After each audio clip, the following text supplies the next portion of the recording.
আসসালামু আলাইকুম সবাইকে। ফাইন্যান্স উইথ ফারজানা চ্যানেলে সবাইকে স্বাগতম। আমি MBA programme project appraisal and management সাবজেক্টের বোর্ড কোশ্চেন 2014 এর ম্যাথ বি পার্টের ম্যাথ অলরেডি করিয়ে দিয়েছি। আজকে সি পার্টের ম্যাথ করিয়ে দিব। আজকে প্রবলেম 14 থেকে বাকি ম্যাথগুলো করব। তো চলেন ম্যাথ সলিউশনে চলে যাই। Problem 14 কোশ্চেনটা পড়ে দেখি কি বলছে। Hossain company is operating on 60% capacity, producing 24,000 units per annum at the following cost price structure. Raw material টাকা 5 per unit. এখানে raw material আছে আমাদের 5 টাকা per unit, wages আছে 3 টাকা, ওভারহেড ভেরিয়েবল আছে 1 টাকা, ফিক্সড কস্ট আছে 1, প্রফিট আছে 2, আর টোটাল আছে আমার প্রাইস 12 পার ইউনিট। এই টোটালটা 12। এরপর কি বলছে, on December 31, 2015 the current asset and liabilities were as follows.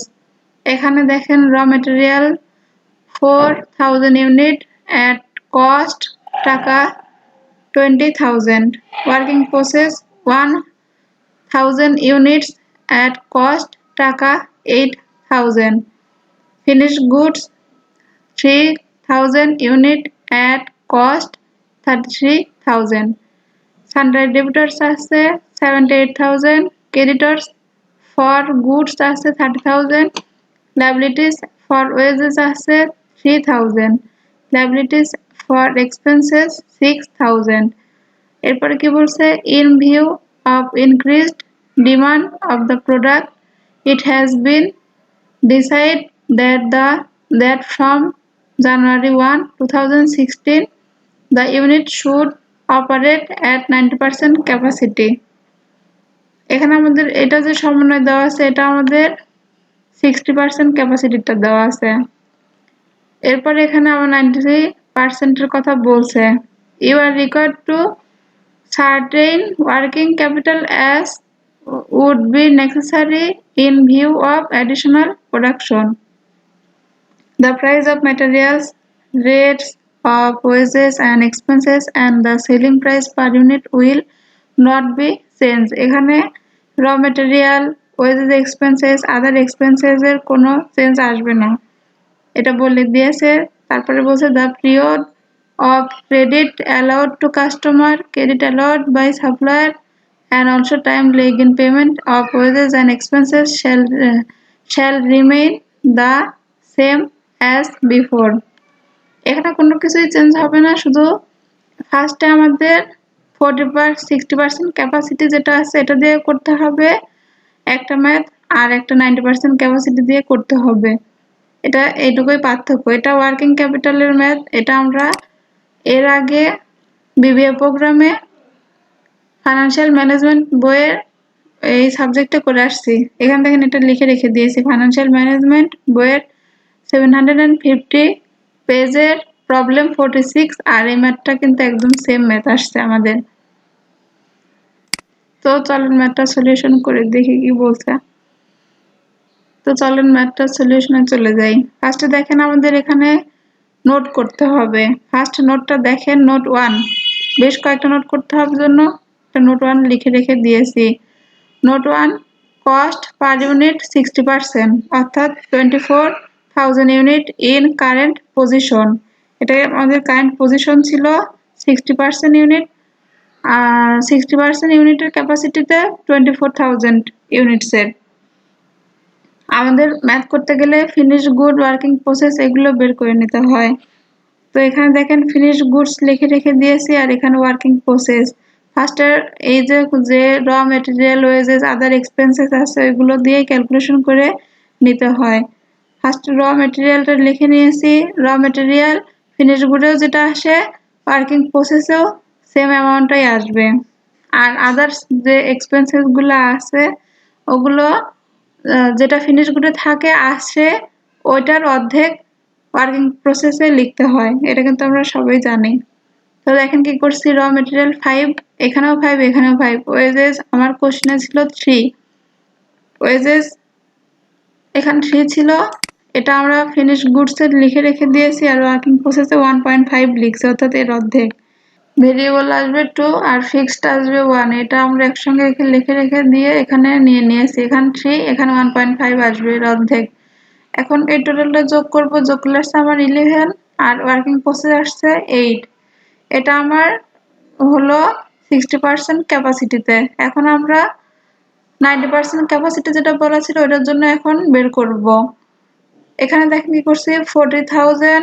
আমাদের 90% ক্যাপাসিটির কত ইউনিট সেটা কোথাও বলা নেই, এখানে শুধু ক্যাপাসিটিটা দেওয়া ছিল, এই জন্য আমাদের ইউনিটটা বের করে নেওয়া লাগবে ফার্স্টে। দেখেন কি করছি, 40,000 ইউনিটস যেটা ছিল আমার 60%, ওইটা নিয়েছি, ওইটারই পার্সেন্টেজ নিচ্ছি, ওইটার ইউনিট নিচ্ছি জন্য ওইটারই পার্সেন্টেজটা দেখেন নিচে বসিয়ে দিয়েছি। 40,000 ডিভাইডেড 60 ইন্টু 90, এটা ক্যালকুলেশন করলে এটা আমার 36,000 ইউনিটস। এখন এটা দিয়ে আমরা ফিনিশ গুড আর ওয়ার্কিং প্রসেসটা বের করে নিব। তো দেখেন নোট 2 কি করছি, কস্ট পার ইউনিট 90%, অর্থাৎ 36,000 ইউনিটস ইন প্রপোজড প্ল্যান। এখন এটার র মেটেরিয়াল সেম থাকবে, চেঞ্জ হবে না বলছিল ওখানে, এই জন্য দেখেন করছি র মেটেরিয়াল 5, এখানেও 5। ওয়েজেস যেটা ছিল এখানে 3 আসবে, এখানে অর্ধেক আসবে 1.5। আর ওভারহেডের ক্ষেত্রে দেখেন ভেরিয়েবল 2 আর ফিক্সড আমার 1 ছিল। ফিক্সড এর 1 এর ক্ষেত্রে ছিল যেটা 24,000 ইউনিটের ক্ষেত্রে, এখন আমরা 36,000 ইউনিটেরটা বের করবো। এই জন্য দেখেন কি করছি, 1 ইন্টু 24,000 ইউনিটস ডিভাইডেড 36,000 ইউনিটস, এভাবে করে নেওয়া লাগবে। ক্যালকুলেশন করলে আসছে আমার 0.67। এখন টোটাল এই দুইটা যোগ করব, যোগ করে এখানে নিয়ে আসব, আসছে আমার 2.67। এখন এটারই অর্ধেক আমরা ওয়ার্কিং প্রসেসে নিয়ে যাব, ওয়ার্কিং প্রসেসে আসছে 1.33। এখন এটা ফিনিশ গুডটা যোগ করে এখানে বসিয়ে দিব, ওয়ার্কিং প্রসেসটা এখানে বসিয়ে দিব। এটা ক্যালকুলেশন করার পর আসছে আমার 10.67, আর এখানে আসছে ওয়ার্কিং প্রসেস 7.84। এই ছিল আমার নোট। আরো একটা নোট করতে হবে আমার। এখানে দেখেন কি করছি, কনভার্সন পিরিয়ড, এটা আমাদের সিপিটা বের করে নেওয়া লাগবে। এই জন্য দেখেন কি করছি, এখানে ফার্স্টে দেখেন কি কি লেখা আছে, এপিইউ। আমাদের মেইন করতে হবে এই টেবিলটা, APU into PUC into CP divided 12। এটার জন্যই এত কিছু। এটা দেখেন এখানে লিখে রেখে দিয়েছি, এপিইউ অর্থাৎ annual production unit, PUC per unit cost, CP অর্থাৎ কনভার্সন পিরিয়ড। এখন আমরা কনভার্সন পিরিয়ডটাই বের করব। সিপি এটার সূত্র কি ছিল, conversion period CP equal to cost into 12 APU into PUC, এটা আমাদের এই কনভার্সন পিরিয়ডের সূত্র। এখন সূত্র অনুযায়ী মানগুলো বসিয়ে ক্যালকুলেশন করে নিব। এখানে কি কি আসবে, র মেটেরিয়াল ফার্স্টে আসবে। র মেটেরিয়াল আমার কত টাকা ছিল, র মেটেরিয়াল ছিল 20,000, এটা এখানে নিয়ে আসবো 20,000 ইন্টু এই যে সূত্রের 12 ডিভাইডেড, এটা আমার এপিইউ অর্থাৎ অ্যানুয়াল প্রোডাকশন ইউনিট। ফার্স্টে আমরা 24,000টা বের করছি, এই জন্য 24,000 ইন্টু আর পিইউসি প্রোডাকশন পার ইউনিট আমার 5 টাকা কিন্তু কোশ্চেনে দেওয়া ছিল, এই যে পার ইউনিট, এটা এখানে বসিয়ে ক্যালকুলেশন করে নেব। ক্যালকুলেশন করলে আসবে আমার 2 মান্থ। এরপরে আসবে আমার ওয়ার্কিং প্রসেস। ওয়ার্কিং প্রসেসের ক্ষেত্রে দেখেন টাকা কত ছিল, ওয়ার্কিং প্রসেস ছিল 1000 ইউনিটস, এট কস্ট টাকা 8,000। এখন তাহলে আমার 8,000 দিয়েই করতে হবে working process. 8,000 into 12 divided 24,000 into 8। এইটা কিভাবে আসলো, এই যে আমরা 24,000 ইউনিটস এর ওয়ার্কিং প্রসেসটা বের করছি, এটাই ওখানে বসিয়ে দিয়েছি, এইটা ওখান থেকে আসছে। এটা ক্যালকুলেশন করলে আসবে আমার 0.5 মান্থ। এরপর আসবে আমার ফিনিশ গুডস। ফিনিশ গুডস এর টাকা কত ছিল, এতে দেখেন finish goods 3,000 units at the rate of টাকা 33,000। এখন 33,000 দিয়ে আমরা ম্যাথটা ক্যালকুলেশন করব। Finish good 33,000 into 12 divided 24,000 into 13 বসে এখানে ক্যালকুলেশন করব। ক্যালকুলেশন করলে আসবে আমার 1.5 মান্থ। এই তো। এরপরে আমার হচ্ছে সানডাই ডেবিটরসটা আসবে। এখানে ডেবিটরস এর টাকা কত ছিল আমাদের, 78,000। এটা এখানে বসিয়ে ক্যালকুলেশন করে নিব। দেখেন 78,000 ইন্টু 12 ডিভাইডেড 24,000 ইন্টু 13। এখানে 13টা আসছে কিভাবে? ইন ব্যালেন্স শিট ডেবিটর্স কিংবা account receivable sales price is given so assume টাকা 13। দেখেন কোথা থেকে আসছে এটা আমি এখানে লিখে রেখে দিয়েছি অলরেডি বোঝার সুবিধার্থে। তো এটা ক্যালকুলেশন করলে আসবে আমার 3 মান্থ। এরপর আমার ক্রেডিটর্সটা আসবে। এখানে যে মানগুলো আছে আমার এগুলো সবগুলো অ্যান্সার আমার 90% ক্যাপাসিটির জন্য দেওয়া আছে, আমার এই জন্য 60% ক্যাপাসিটিটা বের করে নিতে হচ্ছে। তো দেখেন এই যে ক্রেডিটর্সেরটা যেটা আছে এখন এটা বের করব। ক্রেডিটর ছিল আমার 30,000 টাকা ইন্টু 12 ডিভাইডেড 40,000 ইন্টু 5। এটা আসবে কই থেকে? ক্রেডিটর আসে আমার র মেটেরিয়ালের টাকা পার ইউনিটটা, এটা এখানের জন্য 5 বসিয়ে দিয়েছি। ক্যালকুলেশন করলে এটা আমার 3 মান্থ। লায়াবিলিটিস ফর ওয়েজেস আছে আমার 3,000, এই যে 3,000 টাকা, এটা এখানে বসিয়ে 3,000 ইন্টু 12 ডিভাইডেড 24,000 ইন্টু 3। কারণ ওয়েজেস এর আমার দেখেন টাকা ছিল আমার ওয়েজেস 3, এই যে ওয়েজেসটা ছিল 3, এটা কোশ্চেনও 3 ছিল, এই 3টা এখানে বসিয়ে নিয়েছি। ক্যালকুলেশন করলে আসবে আমার 0.5 মান্থ। এরপরে আসছে আমার লায়াবিলিটিস ফর এক্সপেন্সেস। এক্সপেন্সেস এর ক্ষেত্রে আসে এই যে 6,000 টাকা ছিল, এটা আসবে ইন্টু 12 ডিভাইডেড 24,000 ইন্টু 3। এটা ক্যালকুলেশন করলে আসবে আমার 1 মান্থ। এটা আমাদের নোট ছিল, 3টা নোট করার পর এখন আমরা মূল ম্যাথে চলে যাব। ফার্স্টে দেখে কি করছি, অ্যাডিশনাল ওয়ার্কিং ক্যাপিটাল একটা ছক করতে হবে, ডিটেলস আর এটা সূত্র APU into PUC into CP divided 12। আর এখানে দেখেন অ্যাড 90% অর্থাৎ 60,000 ইউনিটস এর ক্ষেত্রে অ্যাড 60% 24,000 ইউনিটস এর ক্ষেত্রে। এখন কি করব, ফার্স্টে কারেন্ট অ্যাসেট আসে, তারপরে কারেন্ট লায়াবিলিটিস, এখন তারপরে কারেন্ট অ্যাসেট থেকে কারেন্ট লায়াবিলিটিস মাইনাস করলে মাত্রা হয়ে যাবে। তো দেখেন ফার্স্টে কি করছি, র ম্যাটেরিয়াল আমি এখানে 2টা করতে হবে, কিন্তু আমি একটা দেখিয়ে দিয়েছি, এইভাবে পরবর্তীটা করে নেওয়া লাগবে, একটু অ্যামাউন্ট চেঞ্জ হবে এই পার্থক্য। তো ফার্স্টে দেখেন কি করছি, এটা আমার 60,000 ইউনিটস এর ক্ষেত্রে র material 36,000 into 5, production cost per unit কিন্তু আমার 5 আসছে র মেটেরিয়ালের ক্ষেত্রে। এই যে এখানে যে ছিল এই টাকাটা র মেটেরিয়াল 5, এটা এখানে বসিয়ে 5 ইন্টু 2 সিপি, এই যে কনভার্সন পিরিয়ড কিছুক্ষণ আগে আমরা 2 মান্থ বের করে নিয়েছি, এই যে 2 মান্থ, এটা এখানে বসিয়ে দিব ডিভাইডেড 12, এটা ক্যালকুলেশন করলে যাবে আমার 30,000। এখন এই সেম অ্যামাউন্ট গুলো সব একই থাকবে, শুধু এখানে 36,000 এর জায়গায় 24,000 বসে ক্যালকুলেশন করে নিব। ক্যালকুলেশন করলে আসবে আমার 20,000।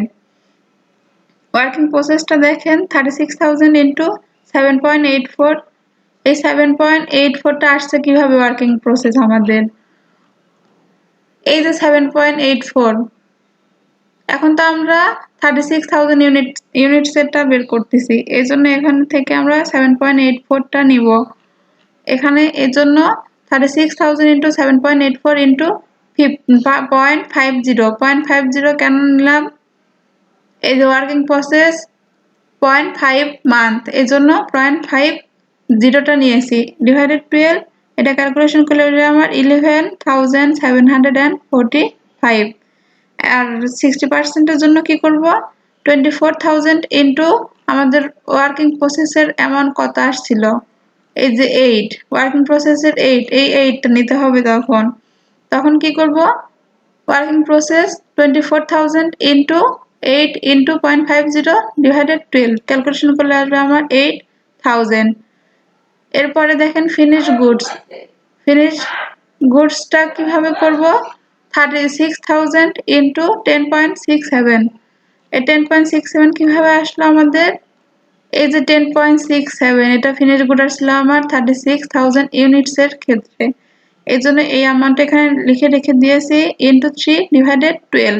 এটা এখানে দেখেন ফিনিশ গুড আসছে 48,015, আর এখানে 24,000 এর জন্য যে অ্যামাউন্ট গুলো আছে আইনে বসিয়ে ক্যালকুলেশন করে নিলে আসবে আমার 33,000। এরপর আমার ডেবিটর্সটা আসবে। ডেবিটর্স দেখেন ফার্স্টে কি করছি, 36,000 ইন্টু 10.67 ইন্টু 3 ডিভাইডেড 12, এটা করলে আসবে আমার 96,013। আর এটা দেখেন 24,000 এর ক্ষেত্রে আমি দুইভাবে করতে পারবো। 24,000 ইন্টু 11 ইন্টু 3 ডিভাইডেড 12, এটাই নিব, এটা নিব না। এটা দিয়ে ক্যালকুলেশন করলে আমার 66,000। আমার টোটাল কারেন্ট অ্যাসেট কিন্তু চলে আসছে। টোটাল কারেন্ট অ্যাসেট এই সবগুলো মান যোগ করার পর আসছে আমার 1,85,790। আর এখানে আসছে আমার 1,27,000। এখন কারেন্ট লায়াবিলিটিসটা বের করে নিব। কারেন্ট লায়াবিলিটিস এর ক্ষেত্রে দেখেন ক্রেডিটর্স আসছে, এখানে ক্রেডিটর্স আসবে 36,000 ইন্টু 5 ইন্টু 3 ডিভাইডেড 12, ক্যালকুলেশন করলে আসবে আমার 45,000। আর এখানে আসবে 30,000। ওয়েজেসটা আসবে এখানে wages 36,000 into 3 into 0.5 divided 12, calculation করলে আসবে আমার 4,500। এখানে আসবে 3,000। এক্সপেন্সেসটা আসবে এখানে expenses 36,000 into 2.67 into 1 divided 12, calculation করার পর আসবে আমার 8,010। এখানে আসবে 6,000। এখন টোটাল কারেন্ট লায়াবিলিটিসটা যোগ করে নিব।